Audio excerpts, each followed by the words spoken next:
Dieu cherche un homme, comme c'est fut le cas pour Gédéon, à travers lequel il va transformer toutes les réalités causées par l'autel des Bâles, car avec Dieu, tout est possible. Madame, Monsieur, bonjour et bienvenue dans votre émission du désert à l'Oasis. Nous sommes là avec ce grand plaisir de vous retrouver de partout où vous nous suivez à travers le monde.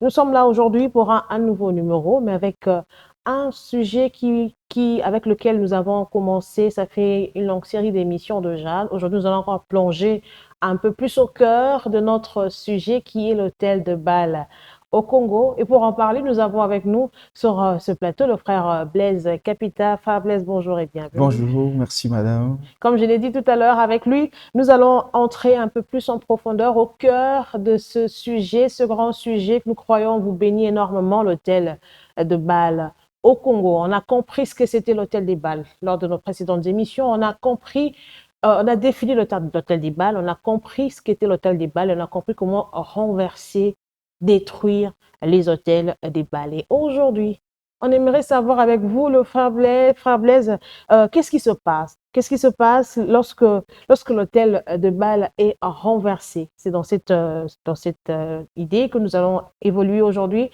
Frère Blaise, qu'est-ce qui arrive lorsque l'hôtel de Bâle est renversé? Merci madame pour la parole. Alors, j'aimerais avant tout, si vous le permettez, de rappeler les contextes d'où on a tiré évidemment cet hôtel des Bâles. C'est dans Juge chapitre 6. Là, il est question de l'époque des Gédéons où il y avait un hôtel qui a été bâti dans la nation, dans le pays, à l'époque où ils étaient sous le joug de Madianites pendant à peu près 7 années. Et le Madian montait à chaque fois, déstabilisait les récoltes et repartait. Et donc Israël était dans une phase, dans une période de souffrance pendant plus d'années. Et la base ou la cause de leur souffrance était un hôtel qui a été bâti à l'intérieur et non pas à l'extérieur du pays. Et alors, qu'est-ce qui arrive lorsque l'hôtel des Bâles est renversé? Quand l'hôtel des Bâles est renversé, plusieurs choses arrivent dans deux familles, excusez, dans des familles, dans des structures, dans des nations. Alors, parmi ces choses qui arrivent lorsque l'hôtel des Bâles est renversé, nous avons sélectionné pour vous quatre que nous allons partager aujourd'hui. D'accord, on y va. On a quatre choses qui arrivent lorsque l'hôtel des Bâles est renversé. La première. Alors, la première des choses, lorsque l'hôtel des Bâles est renversé, il faut noter, c'est qu'il y a l'opposition de la ville au changement. Lorsque l'hôtel des Bâles est renversé, il y a donc une opposition qui s'érige vis-à-vis de changement. Opposition pour de personnes qui travaillaient pour les intérêts particuliers, pour leurs propres intérêts. Et ce sont des personnes qui n'acceptent donc pas le changement qui arrive dans la ville et donc automatiquement, elles se constituent à une opposition face au changement. Eh bien, il est important de savoir que le changement n'est pas un choix de la majorité, mais c'est un impératif pour une sortie de l'impasse. Et donc, quand on travaille comme étant agent de rupture d'un système qui était sur place, eh ben, il est important de savoir qu'on va rencontrer une opposition au Oui. changement. Et là, on comprend que lorsqu'on renverse l'hôtel des Bâles, on n'est pas exempté de toute attaque, on rentre pas dans une phase de repos. On comprend qu'il y a une forme d'opposition qui se lève autour de nous, opposition de la ville au changement. Mais quelle attitude faudrait-il avoir, Fabrice, face à cette opposition? Alors, comme le changement n'est pas l'option ou le choix de plusieurs, et donc plusieurs n'acceptent pas le Le changement, changement, et donc il y a une opposition, il y a une attitude ou des attitudes à avoir vis-à-vis de l'opposition face au changement. Alors, devant l'opposition, qu'est-ce qu'il faut faire? Premièrement, il faut noter qu'il faudrait donc s'opposer ou agir vis-à-vis de l'opposition par la sagesse. Il faut affronter l'opposition par la sagesse. Je vais partir de l'exemple de Gédéon. Gédéon a compris que s'il partait renverser l'autel des Bâles le matin, ça susciterait, ça va dégénérer, ça va même amener jusqu'à sa mort. Il est parti de nuit pour le faire. Il a utilisé la sagesse pour renverser l'autel qui était sur place. Donc, en face de l'opposition, il faudrait utiliser la sagesse pour pouvoir contourner l'opposition. En fait, de sorte que les opposants se rendent compte qu'après, l'autel a déjà été renversé, mais après avoir utilisé la sagesse. Je voudrais toujours insister, parlant de la sagesse, toute bataille ne se remporte pas par la puissance, mais il y a des batailles qui se remportent par la sagesse. On parle de 4 animaux qui n'ont pas de puissance, mais qui sont les plus sages dans la Bible. On parle de la fourmi, on parle de daman, on parle du lézard et on parle de sauterelles qui n'ont pas de puissance, mais qui agissent par la sagesse pour pouvoir gagner leur vie. Ça, c'est la première attitude qu'il faut avoir vis-à-vis de l'opposition. Oui. Et donc, la deuxième attitude qu'il faut avoir vis-à-vis de l'opposition, il faudrait donc s'élever dans une unité patriotique pour barrer la route à l'opposition, pour faire face à cette opposition vis-à-vis du changement. Ici, j'aimerais souligner que quand on parle de l'opposition, on ne parle pas de l'absence de cette opposition républicaine qui a son sens, qui est comme un contrepoids vis-à-vis du pouvoir en place. Ouais. Mais nous parlons ici d'une opposition je vais dire, égoïste, qui ne veut pas le changement, le bon changement. Donc, il faudrait se constituer à une unité patriotique pour barrer la route à cette opposition vis-à-vis du changement. Et la troisième attitude qu'il faut avoir vis-à-vis de l'opposition, il faut donc prier et agir. Donc, prier d'un côté et agir de l'autre côté. Face à l'opposition, il faudrait engager Dieu. Lorsqu'on engage Dieu, Dieu vient faire sa part et nous faisons notre part. Il faudra combattre avec Dieu en face ou vis-à-vis de l'opposition qui s'élève par rapport au changement positif qui veut venir dans la structure, dans la famille ou dans la nation. Vous êtes acteur d'un changement, vous vous battez, vous luttez pour apporter quelque chose de nouveau autour de vous, chasser, détruire les hôtels de Baal, entre autres, et vous rencontrez d'opposition. On vous dit aujourd'hui par le frère Blaise, n'agissez pas du coup, ne soyez pas aussi brutal, peut-être dans vos mots, dans vos actions. On vous recommande aujourd'hui la sagesse, on vous recommande de vous confier à Dieu pour mener à bien cette lutte pour le changement. Et là, c'était le premier point. Nous parlons de l'opposition de la ville au changement, puisque nous parlons de ce qui se passe lorsque l'hôtel de Baal est renversé. C'était notre premier point. Et là, nous prenons notre deuxième point. Alors, le deuxième point, lorsque l'hôtel de Baal est renversé, la deuxième chose qui arrive, c'est que nous devenons plus forts. Parce que, évidemment, l'hôtel de Baal nous maintient dans la faiblesse. On est faible. Quand l'autel est renversé, nous devenons plus forts. Je vais partir de la phrase que Dieu a dite à Gédéon. Il lui dit, tu le battras comme un seul homme. Quand l'autel est renversé, tu le battras comme un seul homme. Cette phrase veut dire deux choses. La première chose, cette phrase signifie, en premier, que tu n'auras pas besoin de la multitude de personnes pour aller battre ses ennemis, pour aller battre ce gens. Mais avec un peu de personnes, tu seras capable avec Dieu de pouvoir battre ces personnes. La raison même pour laquelle, lorsque Gédéon a commencé à recruter le militaire, il a recruté un certain nombre, mais Dieu a sélectionné des gens.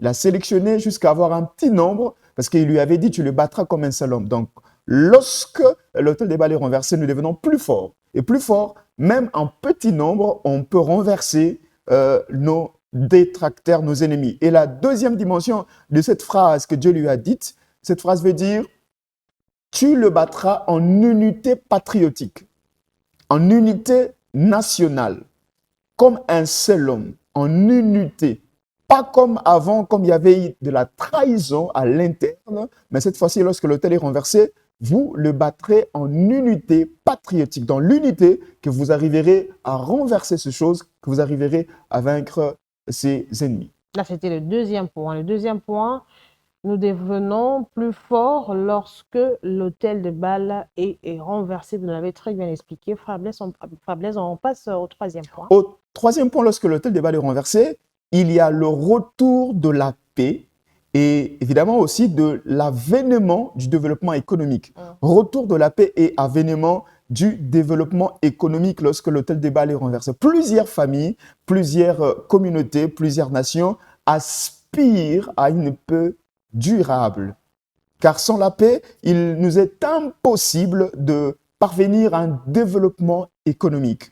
Et quand l'autel de Baal est renversé, il y a donc le retour de la paix qui amène l'avènement du développement économique au sein de la famille, au sein de la structure ou au sein de la nation. Regardons un peu l'exemple de Salomon. Salomon a hérité un royaume de paix. Et Salomon a construit son royaume parce qu'il était en paix. Il a régné dans un royaume de prospérité et de richesse parce qu'il était dans un contexte de paix. Il a construit même la maison de Dieu que son père David n'a pas pu construire. Comparativement à Salomon, à David, David, lui, il a passé tout son règne dans la guerre. Il n'a pas construit même la maison de Dieu. Il n'a pas construit le royaume, différemment à Salomon. Donc, l'environnement, les contextes de guerre ne permettent pas le développement de la nation. Mais la paix est un facteur majeur, un facteur important pour les développements économiques d'une famille, d'une structure, d'une nation. C'est pourquoi aujourd'hui, nous voulons encourager chacun de nous à cultiver un environnement de paix. Un environnement de paix dans nos familles, dans nos lieux de travail, un environnement de paix dans nos communautés. La Bible même dit « recherchez la paix et la sanctification sans laquelle personne ne verra Christ. » Cultivez la paix autour de vous, cultivez la paix dans votre maison, dans votre quartier, dans votre lieu de travail, et pourquoi pas dans cette nation et dans votre nation, à vous qui nous suivez de partout à travers le monde. Peut-être que les choses ne changent pas jusque-là parce que l'autel des Baals n'a pas encore été renversé. Peut-être que la paix ne revient pas encore puisque l'autel des Baals n'a pas encore été renversé parce que lorsque l'autel des Baals est renversé, il y a le retour de la paix qui était notre troisième point et le quatrième problème. Le quatrième point, lorsque l'autel des Baals est renversé, il y a donc la cessation de l'indifférence de père ou des uns et des autres. À l'époque des Gédéons, il y avait des gens qui étaient indifférents vis-à-vis de réalités qui s'est passées dans la nation. Il y avait de l'impasse, de la souffrance, mais il y avait des gens qui connaissaient le sacré, mais qui étaient indifférents vis-à-vis de ça.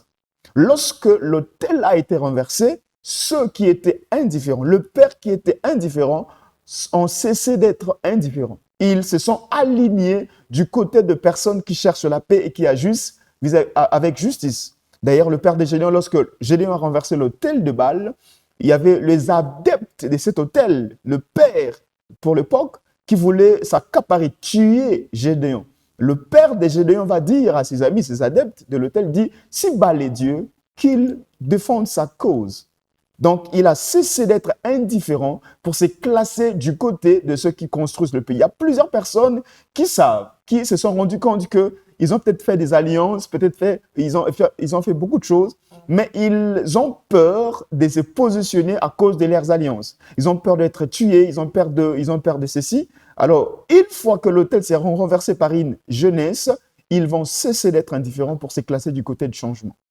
Frère Blaise, merci pour toutes ces réponses qui viennent éclairer un peu la lanterne de nos téléspectateurs et aussi ceux qui nous suivent sur notre page, notre chaîne YouTube African Enterprise DRC. Aujourd'hui, dans notre émission du désert à l'oasis avec le Frère Blaise, nous avons parlé de ce qui arrive lorsque l'autel de Baal est renversé. Il nous a parlé de 4 points, une liste qui n'est pas exhaustive. Bien sûr, il y a l'opposition de la ville au changement, et nous devenons plus forts lorsque l'autel de Baal est renversé. Il y a le retour de la paix, oui, et l'avènement du développement économique.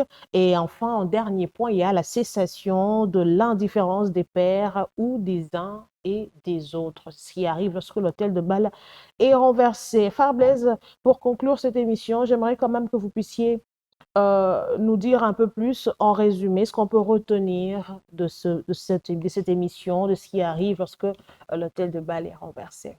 Alors, voilà ce qu'il faut retenir lorsque l'autel de Baal est renversé. Il faut savoir que Dieu change les choses par l'homme qu'il suscite. Lorsque Dieu veut changer de choses, il suscite un homme dans cette famille, dans cette structure, dans cette nation, pour changer de choses, comme ce fut le cas des Gédéons. Alors, les renversements de l'autel de Baal met fin à l'opposition.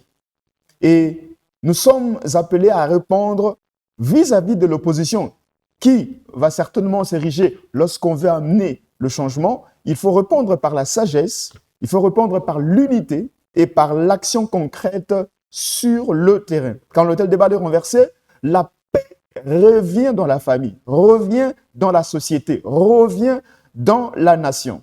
Et ainsi, nous allons œuvrer pour les développements économiques parce qu'on ne construit pas, on ne se développe pas lorsqu'il n'y a pas de paix. Et donc, on va s'aimer, on va moissonner et il y aura la production, on va faire vivre l'appareil économique. Et donc, finalement, l'indifférence des uns et des autres va cesser et chacun sera donc motivé à prendre position pour défendre la justice et agir avec intégrité.